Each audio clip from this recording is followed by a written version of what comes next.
peguei ela na mão, eu não conferi. E se ela for falsa? Tá. Se ela for verdadeira, quanto que ela vale? Ah. E se ela for falsa, quanto que ela vale? Hã? Zero, né? Não vale nada. Se alguém for pego com uma nota falsa, inclusive, preso, hein? Aí tem que gastar dinheiro para sair da cadeia. Essa é verdadeira, né? E essa daqui? Essa é falsa, né? É. Então, gente, essa nota aqui, ela é uma brincadeira que foi feita quando a nota de 200 estava sendo lançada. Isso circulou na internet e tudo, o pessoal brincou que diz que no Brasil deveria ser essa, com um vira-lata caramelo. Mas se alguém pegar uma nota dessa, ele não vai comprar nenhum picolé com ela, porque ela não vale nada. Mas vocês olharam que ela é parecida com a verdadeira? Ué. Lá em cima tem República Federativa do Brasil, tem R$ 200, tem tudo. Só que a figura está errada. Hã? Eu não consegui entender o que todo mundo falou, porque todo mundo falou junto. Tá, mais atenção.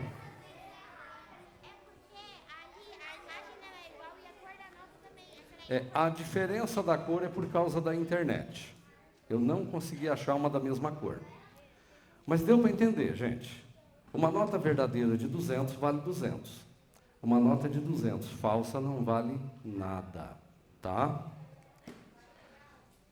Eu vou contar uma história para vocês. Quem me conhece há mais tempo já sabe que eu estou ficando velho, que eu estou com 55. Quando eu tinha mais ou menos uns 20 anos, 25, não, uns 22, ou seja, faz mais de 30 anos, teve um domingo de manhã que eu cheguei na igreja com o meu pai que já morreu. E a gente sentou lá no banco, ele gostava de sentar bem na frente. Quando eu tinha essa idade, 22, por exemplo, eu estava que nem o Mateus, que nem o Lincoln, que nem o Gabriel, que está tirando foto da gente. Eu era um jovem. E o pastor Glênio começou o estudo da manhã falando exatamente isto daqui, ó. Prestem atenção. O que separa a verdade da mentira é um fio de cabelo. A verdade mais um fio de cabelo ou a verdade menos um fio de cabelo não é mais a verdade. Com um fio de cabelo a mais ou com um fio de cabelo a menos. Ela se transformou na mentira. Quem disse isso foi o pastor Glênio, há uns 30 anos atrás. Eu não lembro o resto da mensagem porque faz tempo, mas eu guardei isso no meu coração. A gente vive num mundo que tem mentira.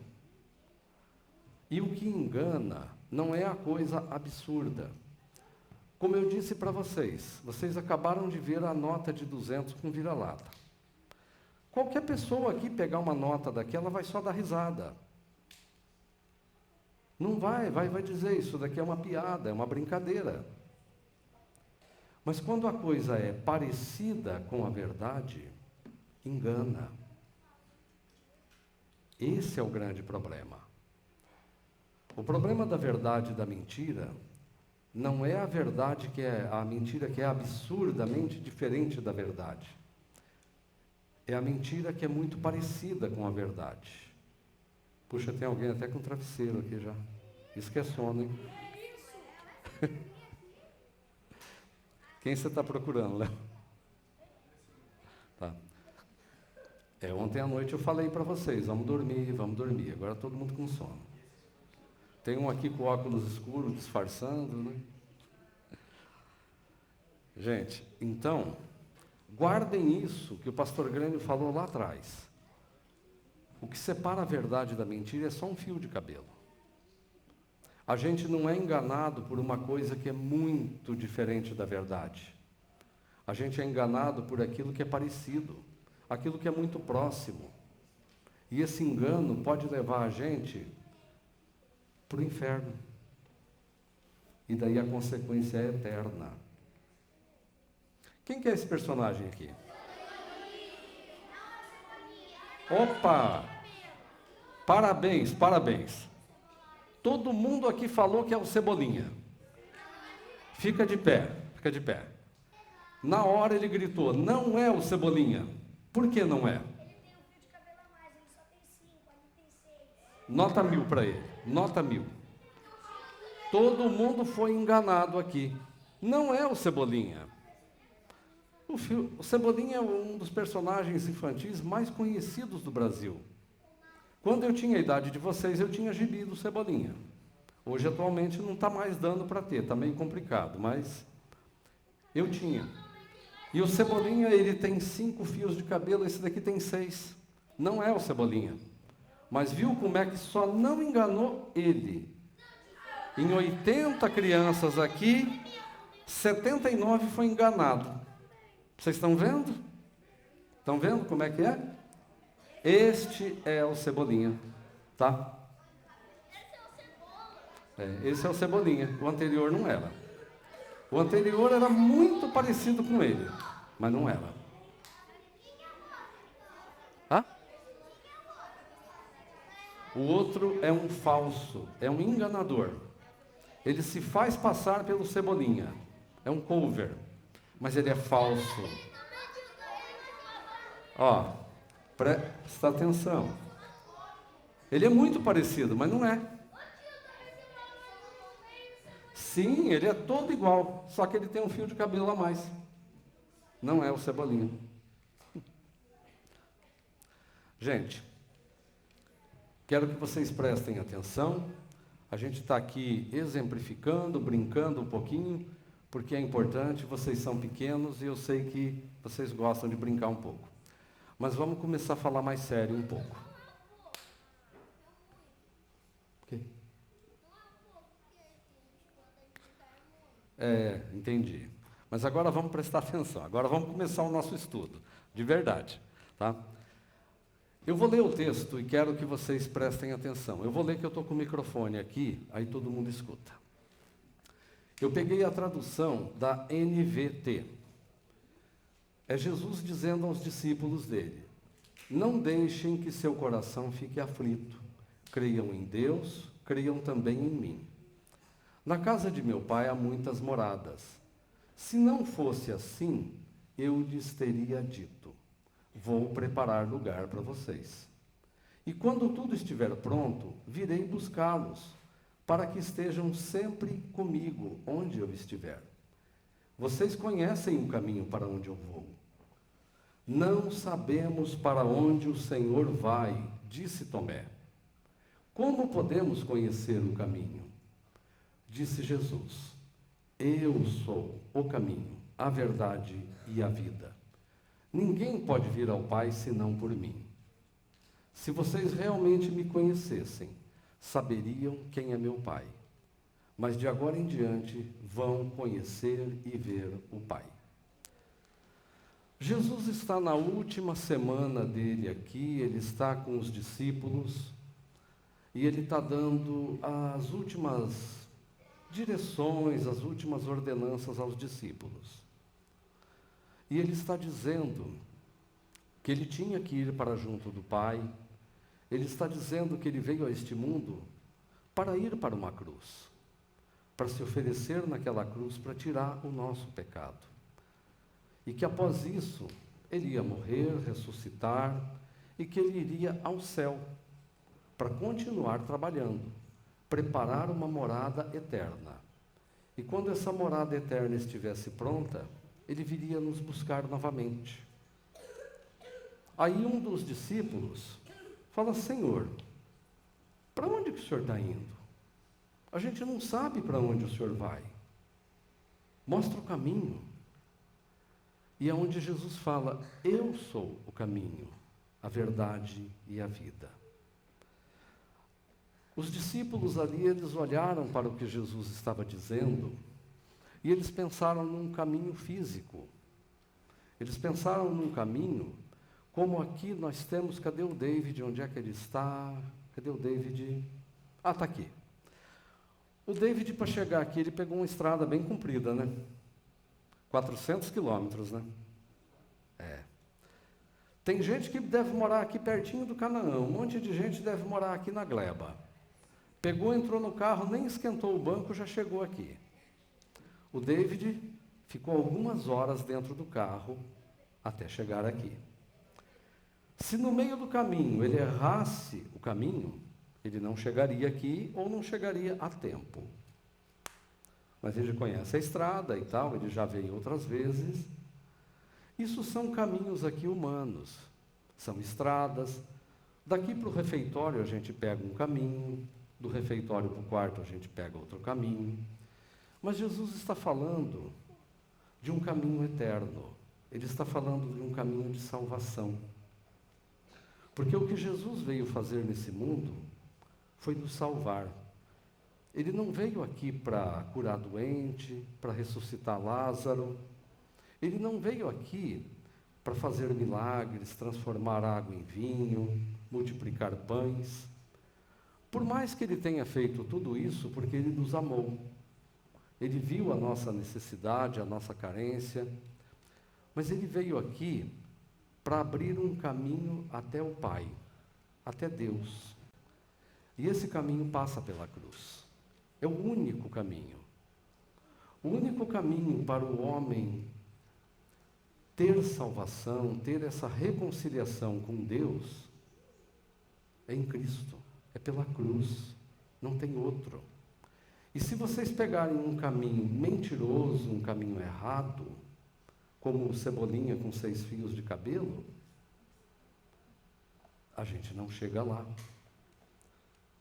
E quem que fica contando mentira? É o diabo. Vamos ver aonde que a mentira apareceu. A mentira aparece em Gênesis capítulo 3, os versos 2 e 4. Só que Deus havia alertado ao homem um pouquinho antes. Essa foto é mentirosa. Por quê? Não, tá voando. Isso é uma foto da internet, é só para vocês terem uma ideia.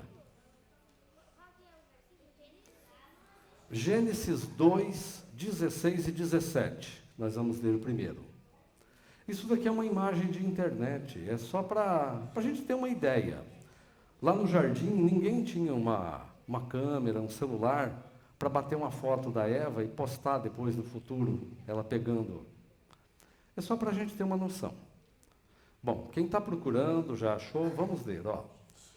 E ordenou o Senhor Deus ao homem, dizendo: de toda árvore do jardim comerás livremente, mas da árvore do conhecimento do bem e do mal, dela não comerás, porque no dia em que dela comeres, certamente morrerás.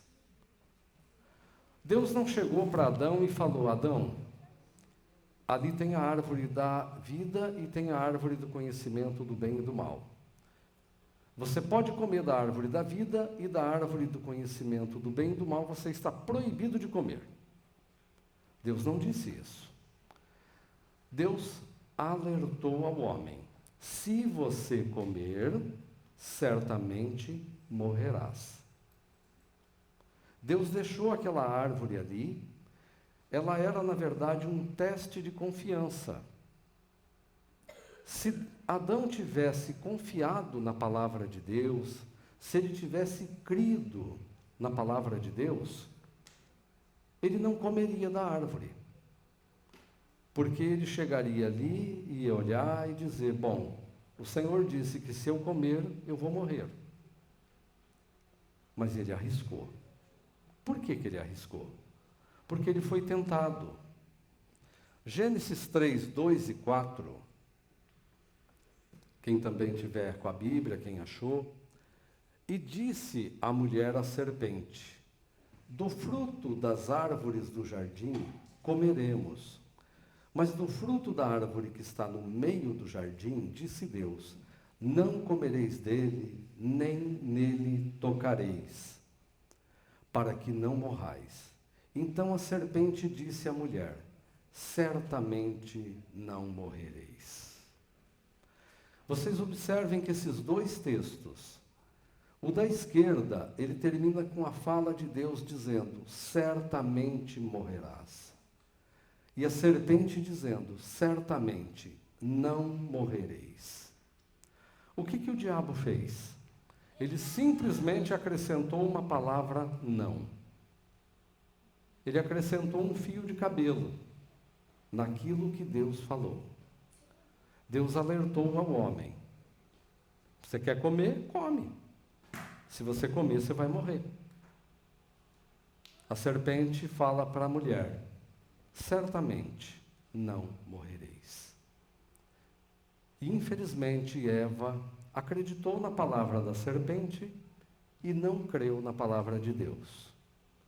Adão, que estava ali, viu aquela cena e comeu do fruto também. Assim entrou o pecado no mundo, assim a mentira, por assim dizer, ganhou essa batalha. Não ganhou a guerra, mas ganhou essa batalha. Como a mentira entrou no mundo, e a mulher e o homem acreditaram na mentira e não na verdade, o que aconteceu? Entrou a morte no mundo. Porque Deus é verdadeiro. O que Ele disse é verdade. Deus não mente. Deus não engana as pessoas. Ele nos alerta do perigo, Ele nos alerta do mal, mas Ele deixou o homem com essa escolha. Infelizmente, nós escolhemos errado. Romanos 5:12. Quem está procurando, quem está achando na Bíblia, não sei quem está, eu dou um tempinho para procurar. Sempre é bom vocês terem uma Bíblia de papel na mão, e sempre é bom vocês conferirem o que o pregador está falando. Que bom. Porque o pregador é homem. O pregador pode se enganar, o pregador pode errar, comete erros, comete falhas. E tem muitos pregadores também que pregam a mentira, não pregam a verdade. Qualquer um que vocês verem com uma Bíblia na mão, falando em nome de Deus, vocês tenham uma Bíblia na mão e confere. Romanos 5:12. Sempre estejam conferindo o que o pregador está falando, para vocês não serem enganados. Tá. Deixa eu ler aqui, porque é para todos ouvirem. Como eu estou com o microfone aqui. Portanto, como por um homem entrou o pecado no mundo, e pelo pecado a morte, assim também a morte passou a todos os homens, por isso que todos pecaram. A palavra de Deus, ela mente ou ela é verdadeira? Ela é verdadeira. A Bíblia aqui está nos dando um diagnóstico. Que teve um homem lá atrás que pecou, que foi Adão. Por um homem entrou o pecado no mundo. Tá. O que o pecado trouxe? A morte. E entrou pelo primeiro homem. Assim também a morte passou a todos. Por isso que todos pecaram. Infelizmente, gente, não tem jeito. Todo mundo que está aqui é pecador. Todo mundo que está aqui é descendente de Adão. Não tem ninguém que veio de outra raça dizer: não, meu pai, meu avô, meu bisavô, a gente é de uma descendência sem pecado. A gente não veio do jardim, a gente não... O meu tataravô, o Adão lá, ele não comeu aquela fruta. Ele não fez isso. Não tem jeito. Todos nós estamos nessa condição. Todos nós somos herdeiros da morte, herdeiros do pecado, porque o primeiro homem pecou. E a palavra de Deus não mente, ela é verdadeira. Aí pertinho, Romanos 3:23, Deus continua falando para a gente que porque todos pecaram e destituídos estão da glória de Deus. Isso é uma consequência do pecado. Adão acreditou na mentira, pecou. Como Adão pecou, ele pôs a morte no mundo. Adão era o primeiro homem. Todos os que vieram depois dele se tornaram pecadores.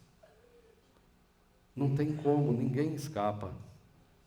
Estou vendo tanta gente com sono, fora os que estão dormindo. Uns com sono e outros dormindo.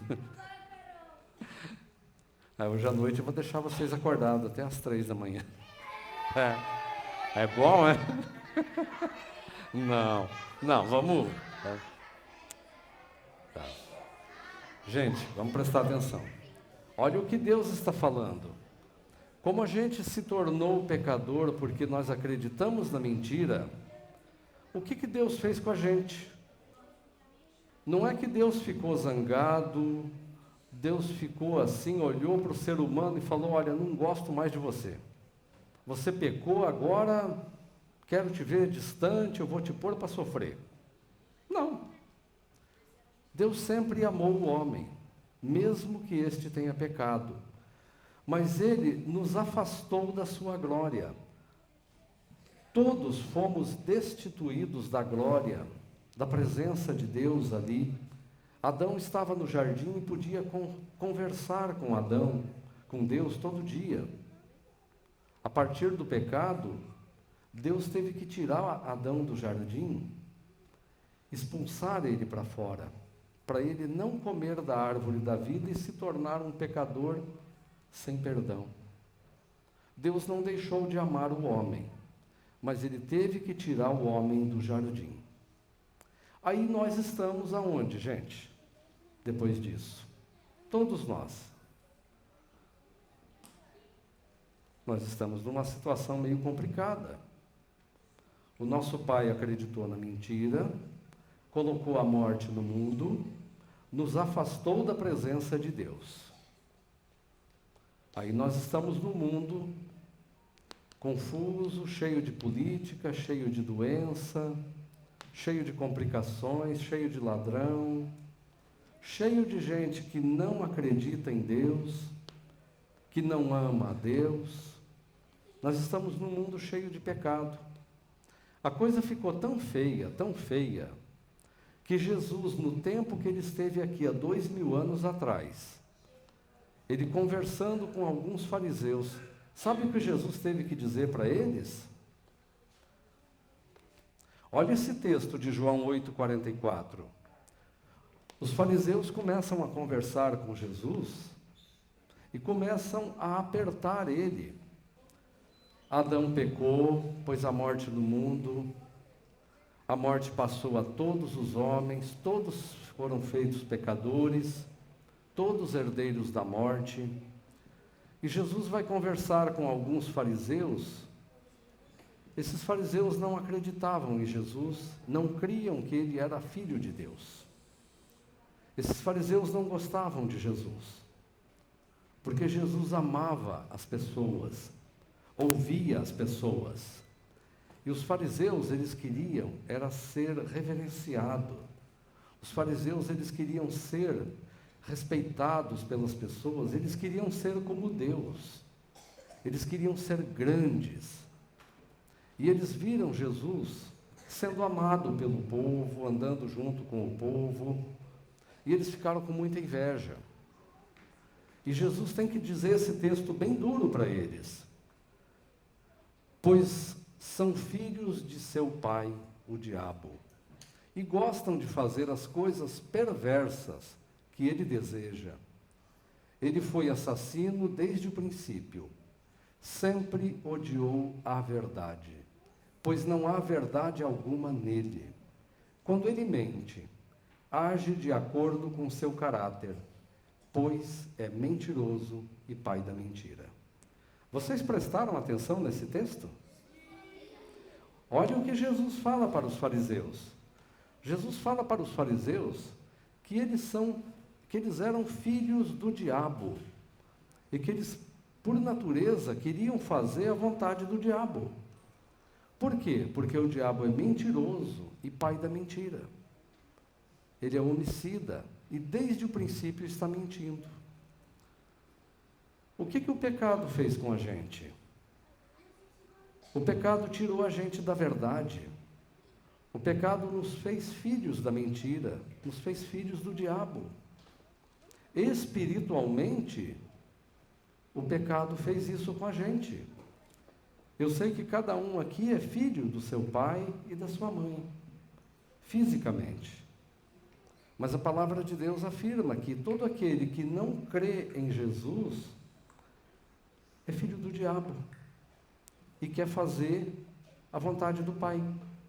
Quer mentir, quer roubar, não quer obedecer, é rebelde, é contra tudo e contra todos, não obedece o pai e a mãe, não obedece à autoridade, ele rouba.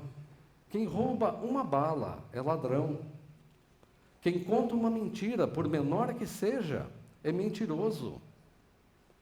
Quem engana o amigo, nem que diga depois é brincadeira, mas é enganador. O nosso problema está dentro do nosso coração. É a nossa natureza. A nossa natureza que nós herdamos de Adão, lá no jardim. Quando Adão pecou, ele fez isso com a gente. Ele nos fez espiritualmente os filhos de Satanás. E é por isso que a gente vê o mundo do jeito que a gente vê. Agora eu quero que vocês olhem para essa imagem aqui e vamos interpretar ela, que é uma imagem de internet, tá? O rapaz caiu no fundo de um poço. Lá no fundo do poço tem água. E a água está subindo. O que vocês falam para um rapaz desse? Ah, nadar? Até quando? Ele está num buraco. Não. Ah, ele boiar? Tá, ele fica boiando lá no fundo do buraco. E daí? Não, a água não está subindo. A água está no fundo do buraco só. Como é que ele sai desse buraco? Hã? Ah, ele pegar uma corda? Cadê a corda? Gente, ó, vocês todos estão falando aí, não dá. Vamos considerar aqui o que todo mundo pensou. Gente, esse buraco é fundo, as paredes do buraco são areia, não tem onde se agarrar, não tem uma escada, a água não está subindo para ele boiar e chegar em cima, ele está no fundo do buraco. O que vai acontecer com esse rapaz? Vai morrer. Alguém passa ali, olha para ele no fundo do buraco e fala, sai daí, senão você vai morrer. Legal, né? Como é que ele sai de lá? O que esse rapaz precisa? Ajuda. Ele precisa de um salvador. Ele precisa de alguém que salve ele. Ele precisa de alguém que chegue ali e jogue uma corda. Alguém que jogue uma escada. Alguém que faça alguma situação que tire ele dali. Por conta ele não sai. Por conta, ele passou na beira do buraco e caiu dentro. Só isso. Mas não consegue sair. Gente, isso é uma imagem de internet. Mas é só para vocês pensarem que a nossa condição é essa. Quando Adão creu na mentira, ele fez isso com a raça humana. Ele enfiou no fundo do buraco. E não tem como a gente sair dessa situação sozinho. Não tem como. O único meio da gente sair desta situação de pecado é algum Salvador nos salvando. E esse Salvador tem que ter uma corda. Ele tem que ter as ferramentas para poder. No caso desse rapaz aqui, não adianta outro passar ali, olhar ele no fundo do buraco e falar, vou te ajudar. Se ele não tiver os meios. Ele não consegue. Mas não dá, ele está muito mais para baixo. Não tem como. Tá? Gente, é só para pensar. Mas eu quero trabalhar com vocês mais alguns textos. Tá? Tito, capítulo 1, verso 2. Está lá no final da Bíblia, final do Novo Testamento. Não sei se o Lincoln vai cantar depois os hinos do Novo Testamento, mas como é que é? Tito, Filemon, Hebreus, Tiago. Tá? Bom, Tito 1, capítulo 2, nos fala que em esperança da vida eterna, a qual Deus, que não pode mentir, prometeu antes dos tempos e dos séculos. O que a Bíblia nos fala? Que Deus não pode mentir. Por que Deus não pode mentir?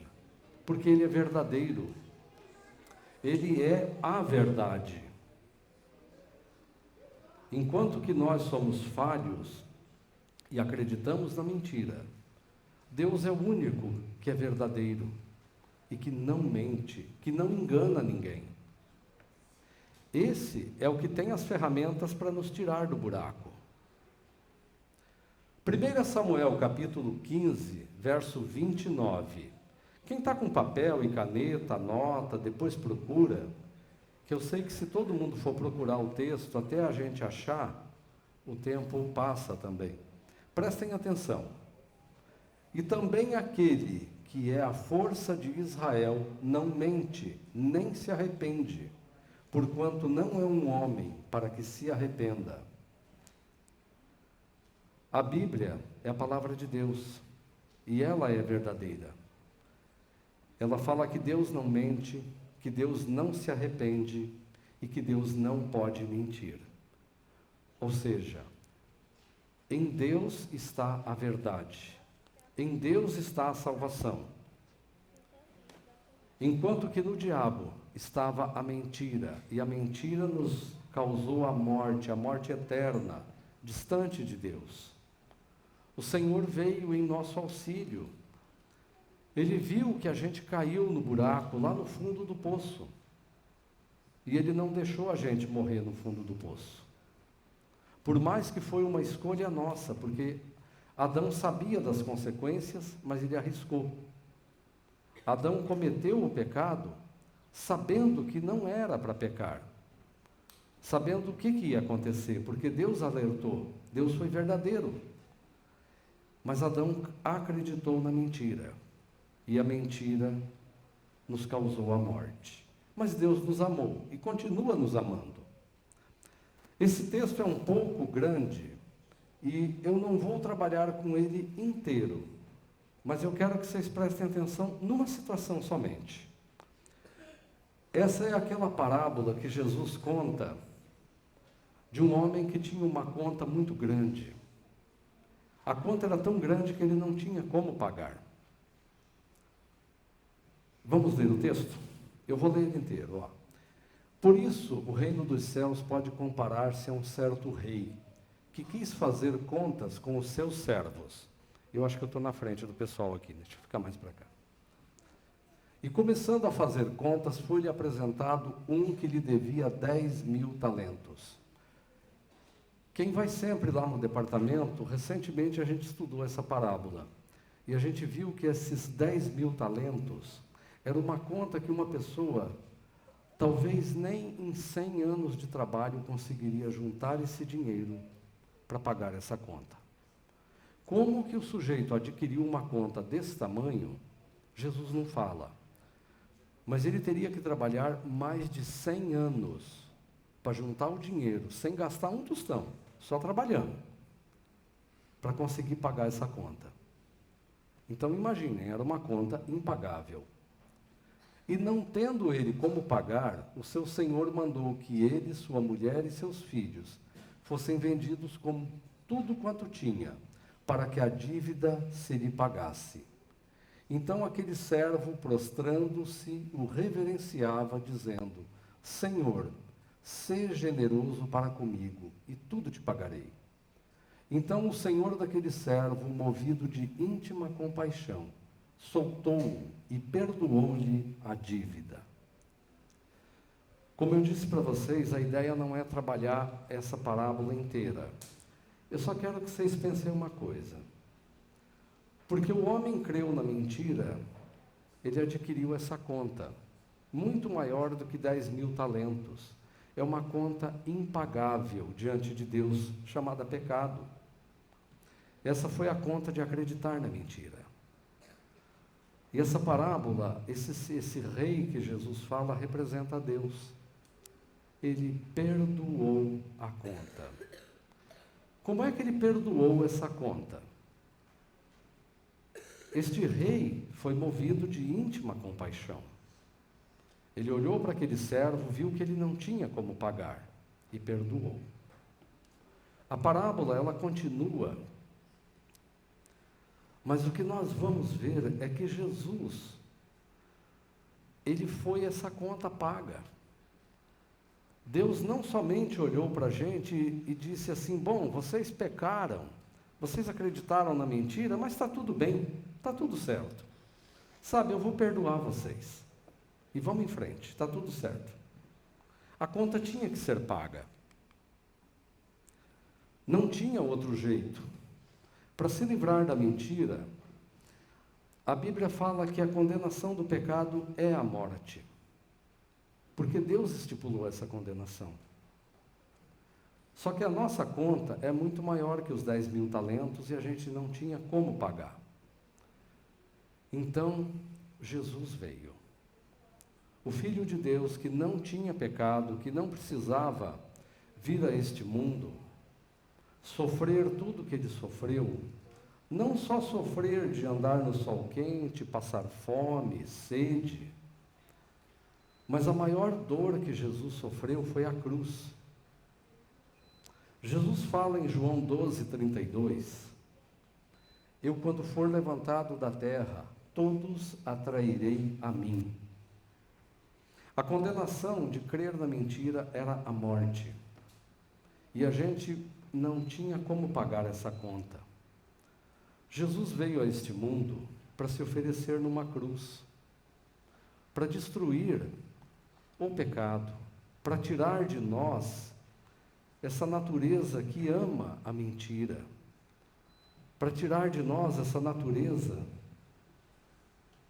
que só quer andar em caminhos errados e que prefere a morte do que a vida. O único meio de colocar a gente no caminho certo era Jesus vindo a este mundo. E eu vou dizer uma coisa para vocês, prestem bem atenção. Quando Jesus veio, ele era a única opção. Aquele rapaz que estava caído lá no fundo do poço da imagem anterior, se alguém chegar ali e jogar uma corda para ele, o que ele tem que fazer? Ele tem que pegar a corda. Agora imagina que alguém joga uma corda cor-de-rosa para ele. Ele fala: não gostei da cor não. Tira isso daqui, eu quero uma corda azul. Ele não vai fazer isso. Digamos que alguém chega ali e coloca uma escada para ele e fala: não, escada eu não sei subir, eu quero uma corda. Eu quero aquela cadeirinha do helicóptero. Fala: me deixa aqui, eu vou ficar aqui no buraco. Jesus não é uma escolha de caminho. Jesus não é uma opção de vida. E Jesus não é uma opção entre a verdade e a mentira. Jesus, ele é o único caminho. Ele é a única verdade e somente nele está a vida. A salvação não está fora dele. Ele não é uma opção de salvação. Quando Jesus veio a este mundo, ele veio cumprir o que Deus havia estipulado, o que Deus havia determinado. O pecador tinha que morrer. Só que nós não tínhamos condição de pagar essa conta. Jesus veio, se ofereceu numa cruz e nos atraiu no corpo dele. Jesus nos incluiu na morte dele para tirar de nós o pecado, para tirar de nós o gosto pela mentira, a rebeldia. Jesus veio para matar a nossa velha natureza. E isto não é uma opção para vocês. Eu não estou aqui oferecendo uma opção, dizendo: gente, dá uma chance para Jesus. Gente, acredita nele. Gente, eu estou aqui pregando o Evangelho para vocês. Jesus veio a este mundo, se entregou numa cruz. Na morte dele, ele nos incluiu na morte dele. Mas ele ressuscitou ao terceiro dia. E na sua ressurreição, ele nos fez filhos de Deus. Isto não é uma opção, isto é o Evangelho. Jesus fala que aquele que crer será salvo, quem não crer já está condenado. Não estou oferecendo a vocês uma opção de vida, eu estou pregando a vocês o Evangelho. Quem crer será salvo. 1 Coríntios 15, 20 e 22. Mas de fato, Cristo ressuscitou dentre os mortos, e foi feito as primícias dos que dormem. Porque assim como a morte veio por um homem, também a ressurreição dos mortos veio por um homem. Porque assim como todos morrem em Adão, assim também todos serão vivificados em Cristo. Isto aqui não é uma opção, não é uma escolha. É o Evangelho. Eu não vou dizer, gente, quem quer ser salvo do pecado, creia na palavra de Deus. Estou dizendo a vocês, Jesus já veio, ele já cumpriu tudo aquilo que Deus determinou. Ele já providenciou a salvação. Lá na cruz, no momento em que Jesus está morrendo, ele grita em alta voz, está consumado. Jesus fez a obra de salvação, plena e completa. Quem crer na palavra de Deus, quem crer na verdade, quem crer na obra de Cristo, o Filho de Deus que veio em carne, este é salvo. Quem ficar com o coração duro, continua sendo condenado, continua sendo filho de Satanás, crendo na mentira e fazendo tudo aquilo que Satanás manda fazer. Estamos quase acabando, gente. Mas prestem atenção. Romanos 6, capítulo 6. Então o pessoal podia cantar esse cântico depois, né, Lincoln?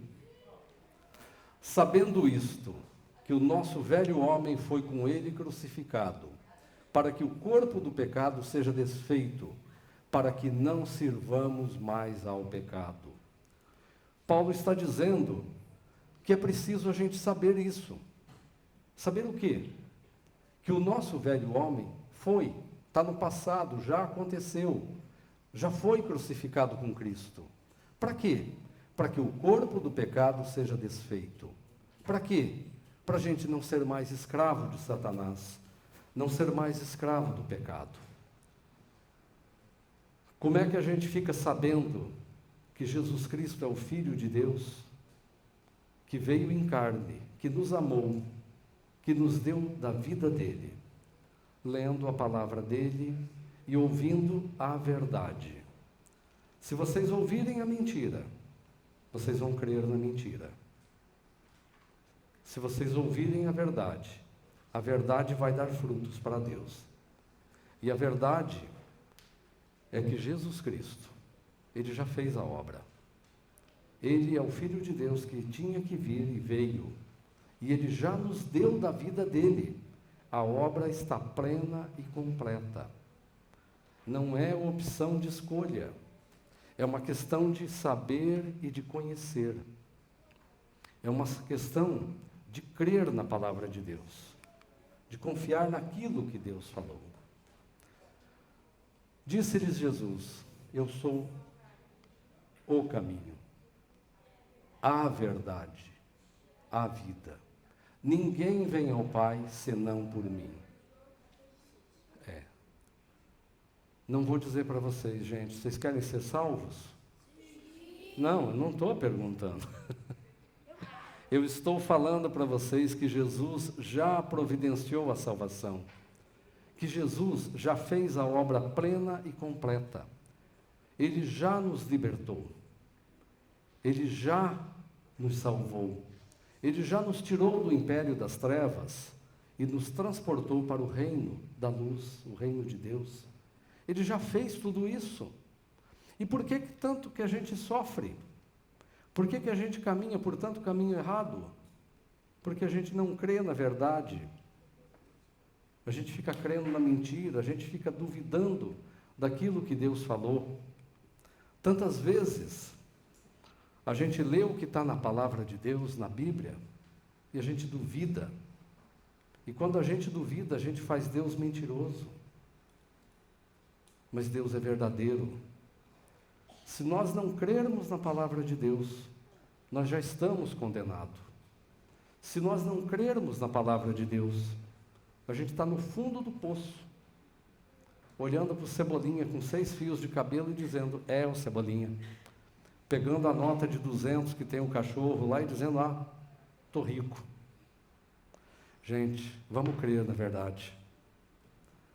Vamos parar de olhar para a mentira. Vamos confiar em Deus, confiar verdadeiramente. Esse daqui é o último texto. Salmos 86, capítulo, verso 11 e 12. O salmista escreve isso quase 1000 anos antes de Jesus. Jesus vem e fala que Ele é o caminho, a verdade e a vida. E lá atrás, olha o que o salmista tinha escrito. Ensina-me, Senhor, o teu caminho, e andarei na tua verdade. Une o meu coração ao temor do teu nome. Louvar-te-ei, Senhor Deus meu, com todo o meu coração, e glorificarei o teu nome para sempre. Senhor, ensina o teu caminho, para eu andar na tua verdade, e eu te glorificarei a minha vida, sempre, toda a minha vida. E Jesus fala que Ele é o caminho, a verdade e a vida. Não tem salvação fora da pessoa de Jesus Cristo. Fora de Jesus Cristo, todos são mentirosos, todos são falsos. Somente nele está a verdade. Somente nele tem salvação. E, gente, esse último versículo, ele é uma oração. Com tudo isso que eu falei aqui, eu sei que muitos de vocês são bem pequenos. E até para os grandes, até para os tios, até para mim. Crer na palavra de Deus é uma revelação dada por Deus. Não dá para a gente olhar e dizer, Senhor, eu vou crer, por conta. A fé não é minha, a fé é do Senhor. A gente tem que fazer isso aqui que o salmista falou. Ele está fazendo uma oração. E eu quero agora que todos nós, vamos ler esse texto juntos? Vamos todos nós fazer esta oração, esse Salmo 86? Vamos lá, gente? Ensina-me, Senhor, o teu caminho, e andarei na tua verdade. Une o meu coração ao temor do teu nome. Louvar-te-ei, Senhor Deus meu, com todo o meu coração, e glorificarei o teu nome para sempre. Vamos orar, gente? Só para a gente encerrar. Deixa eu ver. Tá. Vamos todo mundo baixar a cabeça, fecha os olhos. Pai, traz a revelação de Jesus Cristo e este crucificado. Não deixa a tua palavra voltar vazia, mas salva todos aqueles quantos o Senhor escolheu. Abençoa, Pai, a cada um aqui. Se possível, que todos creiam. Afasta daqui a mentira. Afasta, Senhor, da vida de cada um toda a obra de Satanás. Mas traz a revelação da verdade ao coração de cada um. Leva cada um aqui a crer em Jesus Cristo, teu Filho, aquele que veio em carne para nos salvar. Senhor, seja o Senhor glorificado na vida de cada um aqui. Em nome de Jesus Cristo. Amém. Gente, se a gente fosse entrar em mais detalhes, tinha mais, mas é isso. Creiam na palavra de Deus que é verdadeira. Creiam no Filho de Deus que é a verdade. Não dê chance para mentira. Creiam naquele que é o único que pode salvar. Que Deus abençoe a todos vocês.